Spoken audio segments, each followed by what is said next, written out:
Although a Rockland resident for years now, Gail Fleur is still a Bronxite at heart. She's been involved at Elmwood for the past 25 years, and along with Candy Patari, she co-created the Maturely Motivated Players. Gail says, "The last time I was surprised was when Donald Trump won the 2016 election. But there is nothing wrong with me that a little chocolate won't fix." Please welcome Gail Fleur to the porch.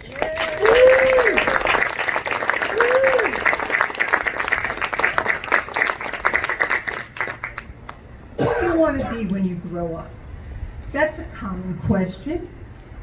Well, when I was a young teen, after being in school shows and working on the school newspaper, I kind of knew I wanted to be in the communication profession, something in the media, something like that. But when I went to Hunter College in the 1960s, there weren't those specialized majors like you have now.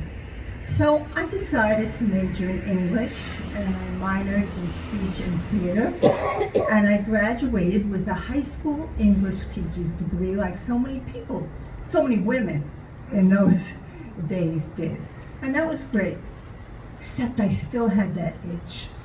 So I decided to try to get a summer job in television.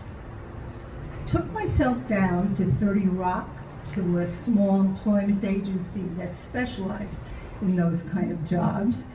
And I told the gentleman there that I wanted a summer job. Well, he went, "What? You must be crazy." He says, "I hardly have regular jobs in television." But, as fate would have it, that day a job for a Gal Friday, I repeat, Gal Friday, came across his desk for WABC TV News up on West 66th Street, $80 a week.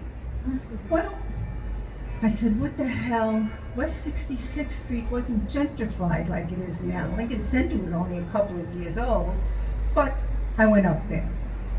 The news building was a 2-story old building, and the newsroom took up the whole first floor, and it was a colossal mess. There were 3 men typing away at the typewriters and one lonely woman, stuck in the back doing something back there. And the news director looked at my resume, and he immediately offered me the job. He was so excited to see a college graduate, going for the job. So what does a Gal Friday do? Everything. I sat by the front door near the news director's office, and I helped him out with different things that he was doing. I welcomed people in, I clocked the camera crews in, I clocked the motorcycle couriers in, because then they delivered the film by motorcycle into the newsroom. I interacted with the cast of crazy characters there, the reporters, the assignment editor. I got the stories off the phone and helped him with that. And it was crazy, it was stressful, it was chaotic, and I loved it. So come September, it was bye-bye teaching license, and I stayed. And about a year went by, and it was now 1968. 1968, that pivotal year in our country, and the ratings on the news, not to my credit, hit rock bottom. And they hired a new news director, a young man from Philadelphia, who had a very innovative idea about how to energize a news program. He thought a reporter should go out in the field, get the story, and come back and present it live on television, on the set, and interact with the anchor person. Sounds like nothing now. It was revolutionary.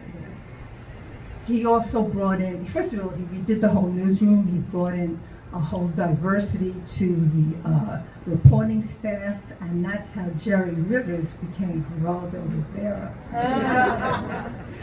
He hired women. Howard Cosell did the sports reports. He had Jimmy Breslin, for us old timers, Jimmy Breslin did a newspaper focus, and the show was a tremendous hit. In 6 months, it was #1 in the ratings, and we all know Eyewitness News became popular all over the country. And I was in the middle of this surge of creativity and success, very exciting for me. And things changed for me too. I became a full-time researcher there. I researched all the background for their news programs, and for all their election coverage, in the tri-state area, I would do research all year long, and of course I worked election night, and I did that for about 4 years. And then it was time for me to have a family. But I wasn't out yet.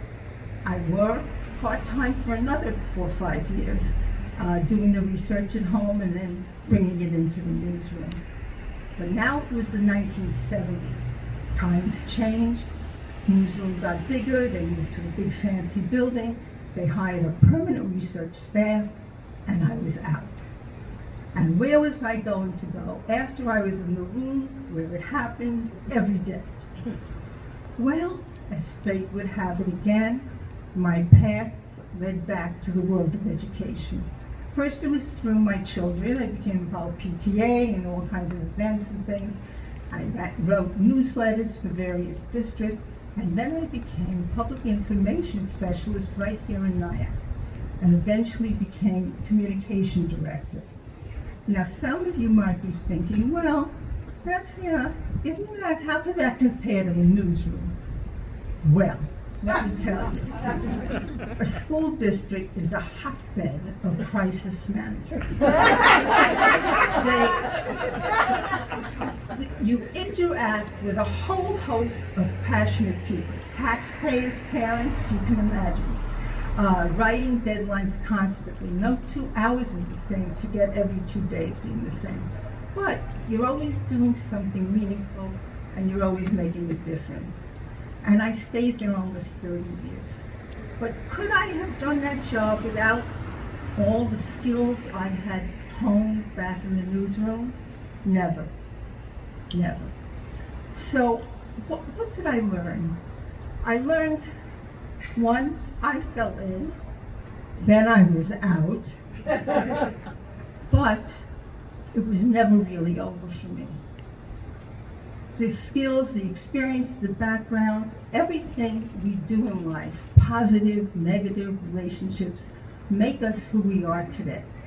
So we have to value all that. Life is a journey. We just have to lead with our hearts and have the courage to take the next steps. Thank you.